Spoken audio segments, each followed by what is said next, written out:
ငယ်တော်နှစ်900အတွင်းဤနေရာမှမြည်သူများမလွတ်မြတောက်ခဲ့ပါတင့်ခန်းတို့ပြန်သွားကြဟုပြောတော်လဲသူတို့နားမထောင်ကြပေသူတို့သည်တကားတိုင်းကိုဖွင့်ပြီးအခြားအကျဉ်းသားများကိုလွှတ်ပေးခဲ့ကြသည်ထို့နောက်သူတို့သည်ထွက်ပေါက်စီသို့ပြေးသွားကြသည်ထိုအချိန်တွင်ထောင်မှုသည်ဆရာ၏တန်ကြိုးကိုဆွဲကင်လိုက်သည်ဆရာသည်ယခုသူအသက်ရှင်နိုင်တော့မည်မဟုတ်ကြောင်းသဘောပေါက်လိုက်သည်သူသည်သူ့အဖေအားမော်နကားလောက်ကတစ်ခုပေးပြီးတရုတ်ပြည်ကိုသွားပြီးငါသမီးကိုရှာပါဟုပြောလိုက်သည်ဆရာ၏အကူအညီဖြင့်မျက်နှာဖုံးဆွထားသောအကျဉ်းသားထွက်ပြေးသွားခဲ့သည်ယခုဆရာသည်ထောင်မှုရှိတွင်တယောက်တည်းရက်နေသည်ထောင်မှုကငါလည်းဒီနေ့ကိုစောင့်နေတာကြပြီးအခုမင်းကငါပြိုင်ပဲလို့ပြောတယ်ရံပွဲစတင်တဲ့တခင်ကအရင်တိုက်ခိုက်ပေမဲ့ထောင်မှုကရှောင်းတိန်ပြီးချက်ချင်းပြန်တိုက်ခိုက်တယ်နှစ်ယောက်စလုံးတူညီစွာတိုက်ခိုက်ကြတယ်ထောင်မှုကသူတို့နှစ်ယောက်စလုံးမလွတ်မြောက်အောင်တန်ကြိုးကိုသူ့ခါမှာချီလိုက်တယ်အခုတော့တိုက်ပွဲကပိုပြင်းထန်လာတယ်ခဏကြာတော့ထောင်မှုကတခင်ဟာသူ့ရဲ့အားအကောင်းဆုံးရန်သူဖြစ်မှန်းသိချသွားတယ်သူလက်နက်တွေကောက်ယူလိုက်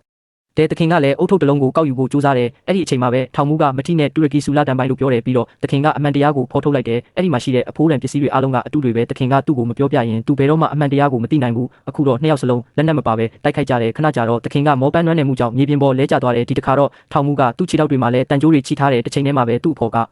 တရုတ်နိုင်ငံကိုရောက်နေပြီဒါပေမဲ့အဲ့ဒီမှာသူမြင်လိုက်ရတာကသူ့ကိုအားအသင့်စေတဲ့တခင်ရဲ့သမီးကသူမပုံစံနဲ့လုံးဝမတူဘူးတကယ်တော့သူမဟာအဲ့ဒီကလူတွေကိုအုပ်ချုပ်တဲ့တကူကြီးတဲ့မော်ဆီယာမတယောက်ပါအခုတော့သူမဟာပိုပြီးတမလာပြီးတစ်ကမ္ဘာလုံးကိုတိမ့်ပိုက်ချင်ခဲ့တယ်အဲ့ဒီအတွက်သူမဟာအဲ့ဒီမော်နကားလောက်ကကိုလိုအပ်ပါတယ်